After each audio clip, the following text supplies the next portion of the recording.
We begin this morning with a look ahead to the midterm elections and key developments this morning in several battleground states all around the country. Yeah, Americans are already making their voices heard with early voting now underway in 18 states across the country. Issues like inflation, abortion rights, and crime, they're emerging as the top topics on voters' minds. This hour, we're going to focus on two states, Georgia and Florida, and the latest developments in the major races there.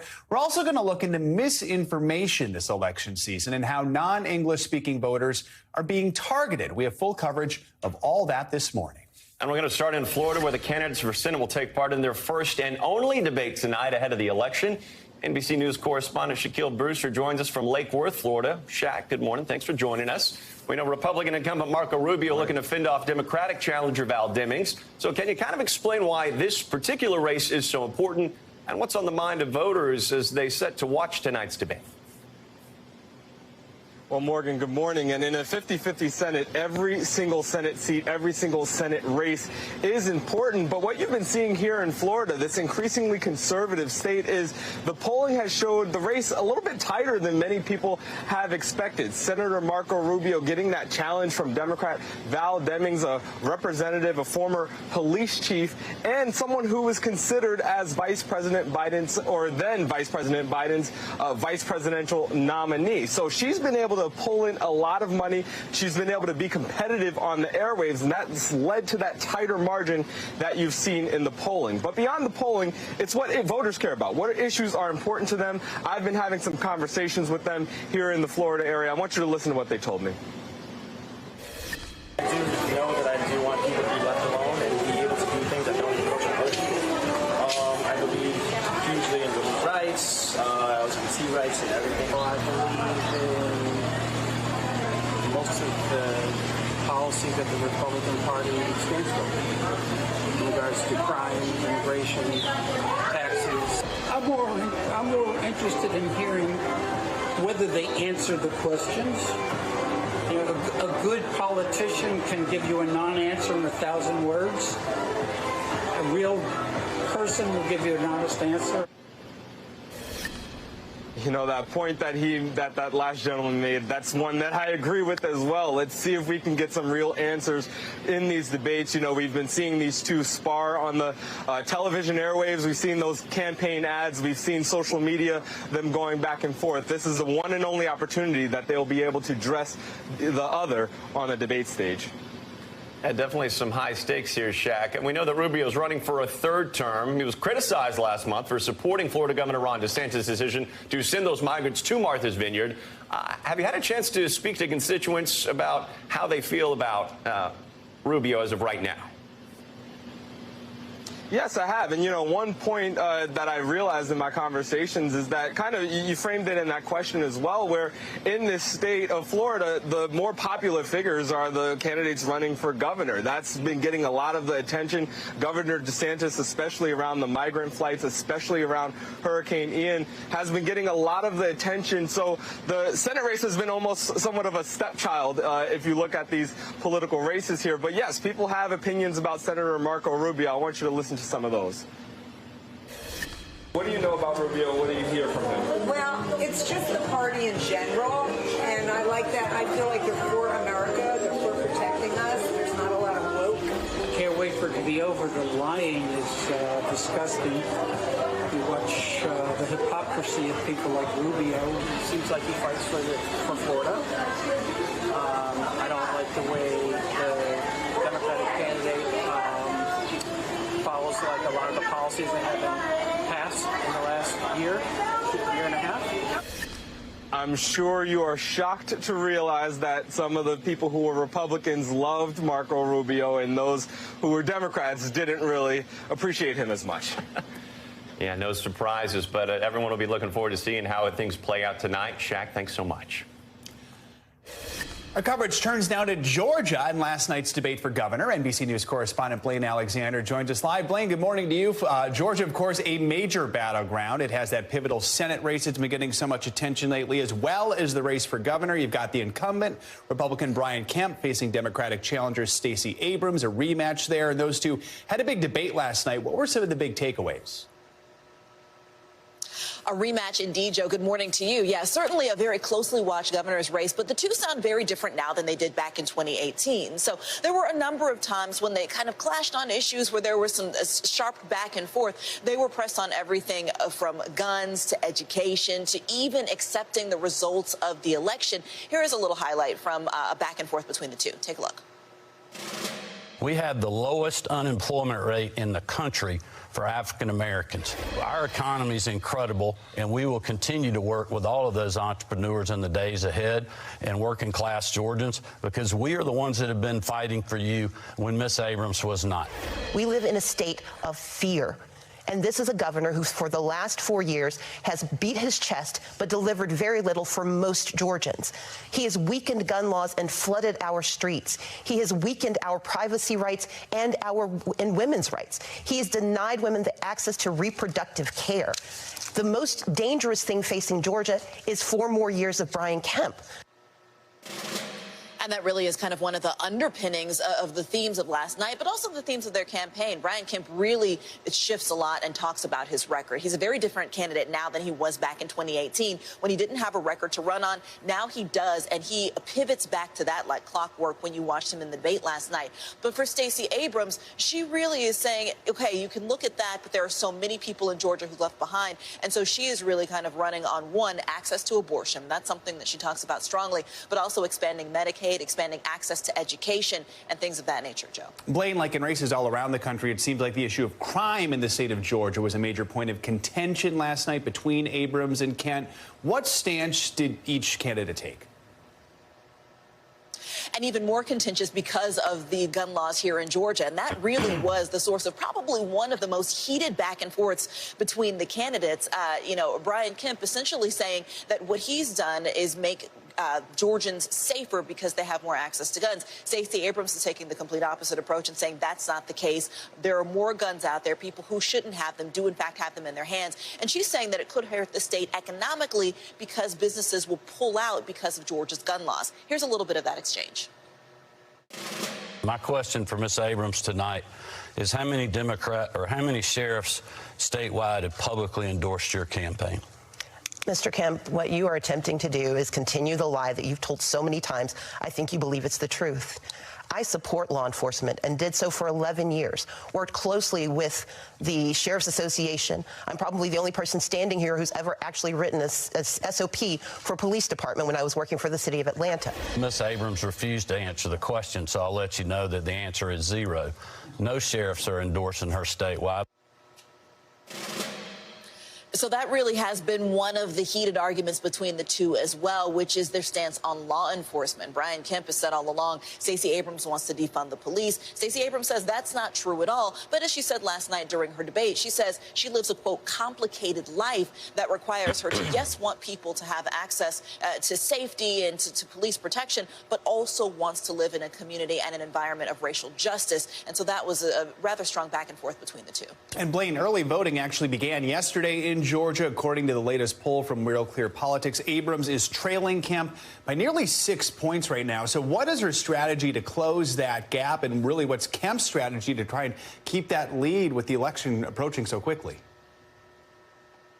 Yeah, early voting, and we have just a quick look at the numbers. Already record-breaking numbers for the first day of early voting when it comes to a midterm turnout. So that's good news for both sides. That really has been their entire thing all along. Not just go out and vote on Election Day. They want people to vote really in the weeks leading up to Election Day and make sure that their respective voters turn out. Now, as for their strategy, Stacey Abrams is kicking off a bus tour later today.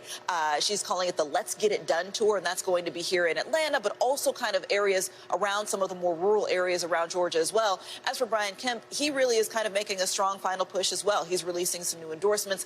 This is something that both of them are really kind of pushing all the way to the finish. You saw that latest poll. It kind of shows a bit of a lead by Brian Kemp, but some polls have shown it to be much closer. Bottom line, it's going to be a close race to watch, Joe. You'll be keeping an eye on it. Blaine Alexander in Battleground, Georgia. Blaine, thank you so much.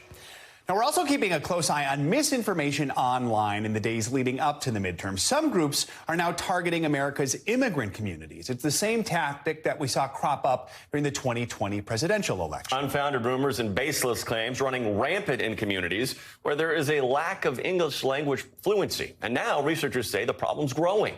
The social media accounts attempting to reach larger audiences in more languages to push those false claims. We're joined now by Rafael Olavarria, a fact checker with Fact Checkeado.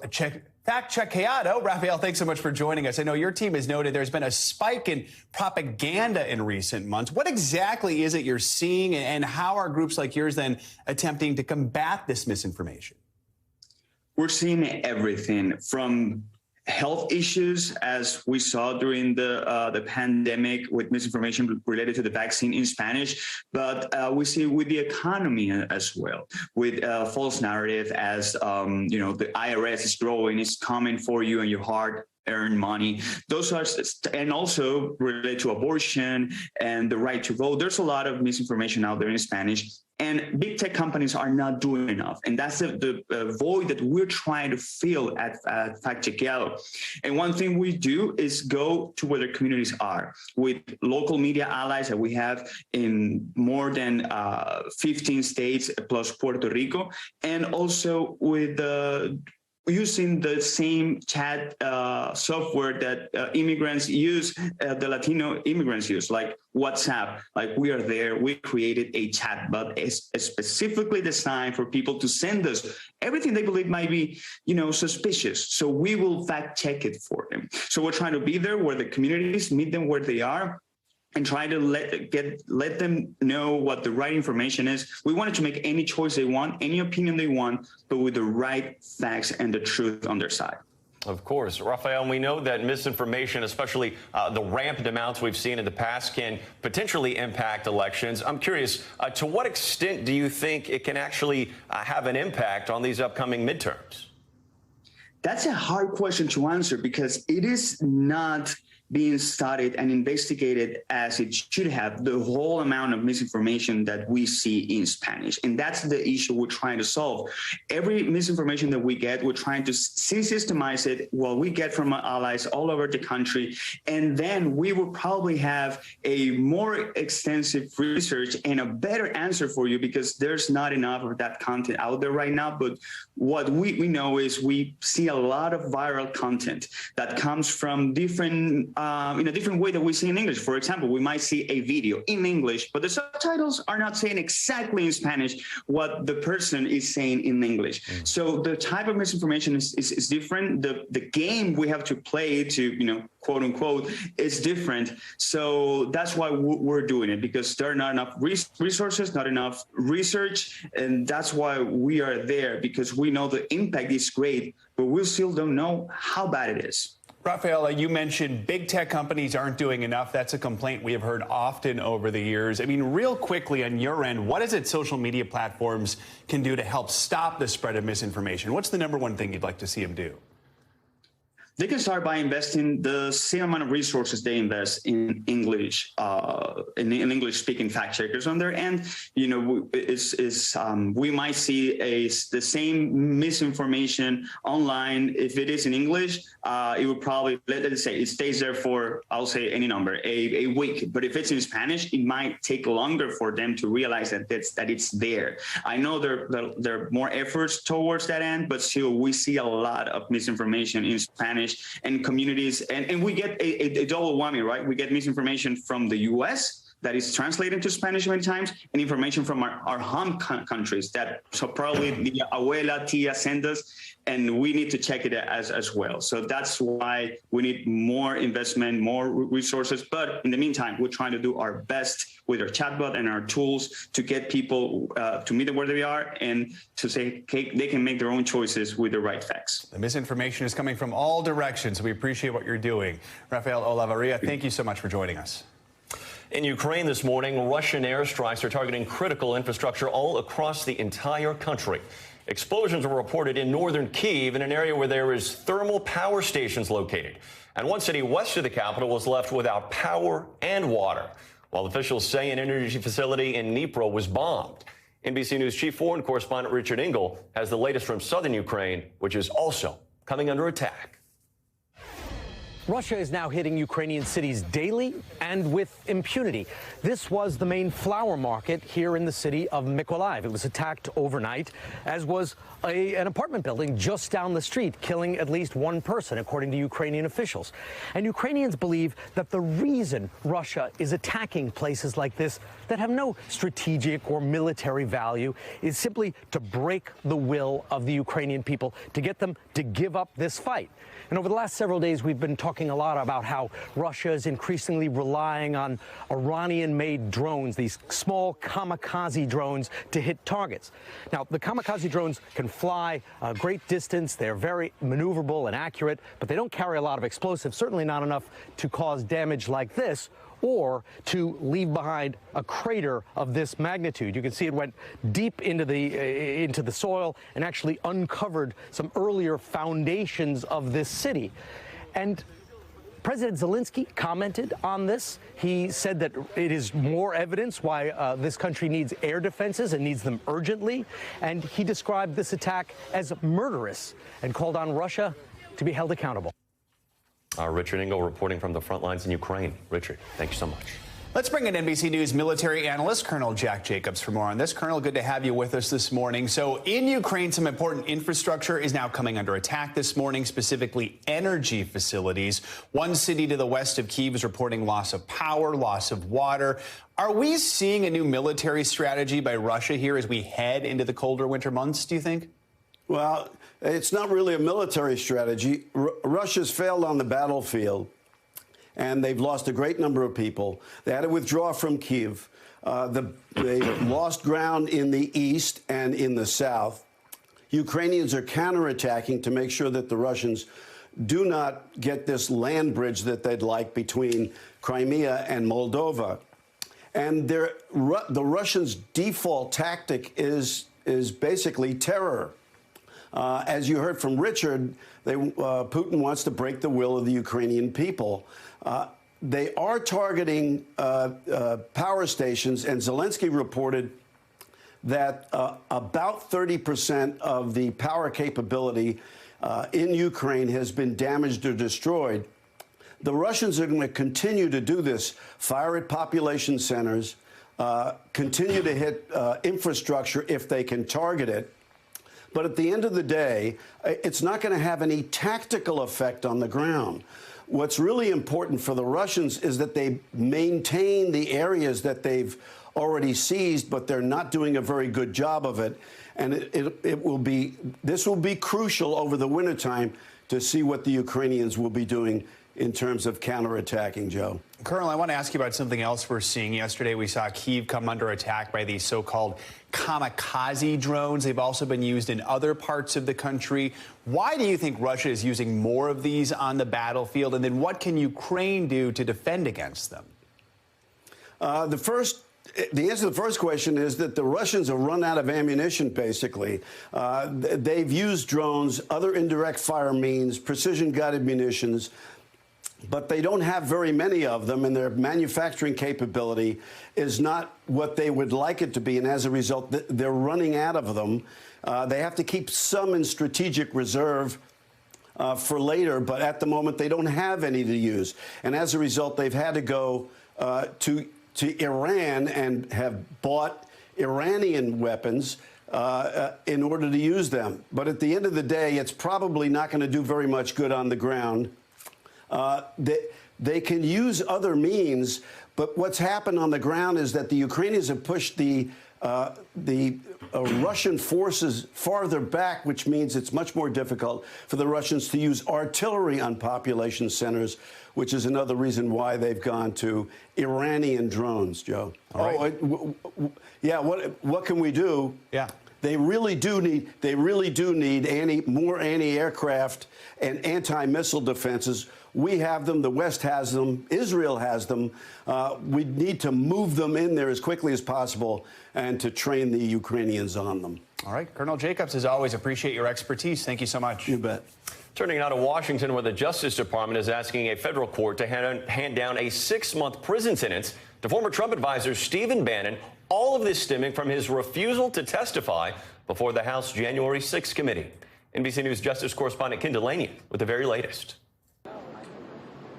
Federal prosecutors firing off a blistering legal brief, asking a judge to put Steve Bannon behind bars, saying the former top Trump advisor deserves a severe punishment because of his bad faith strategy of defiance and contempt. I stand with Trump and the Constitution. Prosecutors are asking for the maximum sentence under the guidelines, 6 months in jail and a $200,000 fine. Bannon had said he would use his federal trial on contempt of Congress charges to take down what he calls the Biden regime. It didn't work out that way.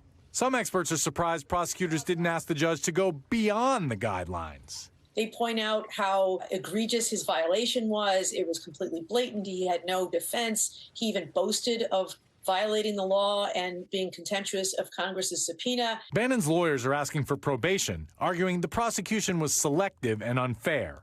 They insist he was shielded by executive privilege, a defense the judge dismissed. They say they will appeal his conviction. It took a jury just 2 hours to convict Bannon of defying a congressional demand for documents and testimony from the House committee investigating the January 6th attack. The committee wanted to ask Bannon about a remark he made on his radio show the day before the Capitol riot. All hell is going to break loose tomorrow. It's all converging, and now we're on, as they say, the point of attack. Others who refused to cooperate were not charged, but Bannon's absolutist stand seems to have hurt him. Could this whole thing have been avoided? I think so. If Steve Bannon had simply engaged with the committee and exercised his privileges on a question-by-question basis instead of refusing to engage at all, I think he could have avoided criminal charges. Bannon's legal troubles aren't over.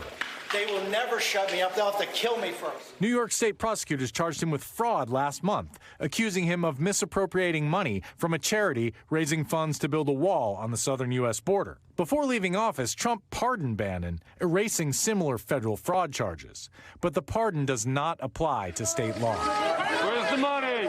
In the New York case, Bannon faces decades in prison. And we thank Ken Delanian for that report. And as of right now, Stephen Bannon is said to be sentenced this Friday.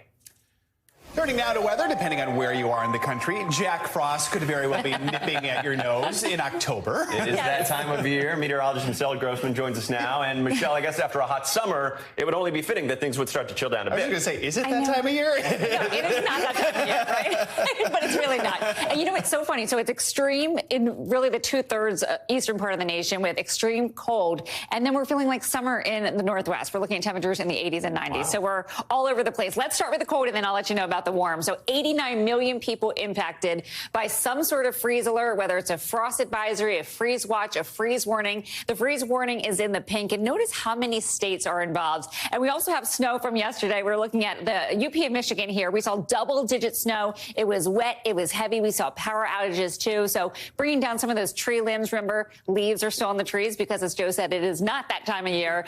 So easy to bring those tree branches down. And that's what we're going to see as we head throughout today. Today, not quite as heavy as yesterday in terms of the snowfall, but we could see up to 8 inches in some spots in the UP of Michigan once again. Getting back to the freeze alerts, we do have freeze warnings where you see the pink here. So anywhere from portions of the Rockies into the central and southern plains to the Gulf Coast states over to the Northeast and portions of the mid-Atlantic as well. And this is what's happening. The jet stream is so far to the south, it's opening that door to Canada, letting in all that cold Canadian air. So we're looking at record cold where you see the pinks and purples and blues, and then record warmth to the west. So we're looking at temperatures in the 70s and 80s. But this afternoon, that bitter blast, temperatures in the 40s in some spots. 15 degrees below normal for this time of year. Chicago just 46, Indianapolis 46, 55 in Nashville. So that cold air extends pretty far south. And this is what we're going to wake up to tomorrow. So many records will be broken. Temperatures below freezing in many, many spots. As you look towards Mobile, Alabama, 33 degrees. Baton Rouge waking up to temperatures at the freezing mark. Below freezing in Jackson, Little Rock, Tulsa. I can name all these, but it's going to be a cold morning for many. We're going to gradually rebound to more normal temperatures. D.C. by Thursday, 60 degrees, 66 on Friday. Charlotte, same story, near 70 degrees, and we're looking at 79 as we head towards the later part of the weekend, too, in the middle of the country. So that October chill also bringing showers and storms. Again, could see up to 8 inches in some parts of Michigan. All right, it's 8 inches of snow. Unbelievable. I know. October. Right. Michelle, thanks. Sure. More than sweater weather. Yeah. Thanks for watching our YouTube channel. Follow today's top stories and breaking news by downloading the NBC News app.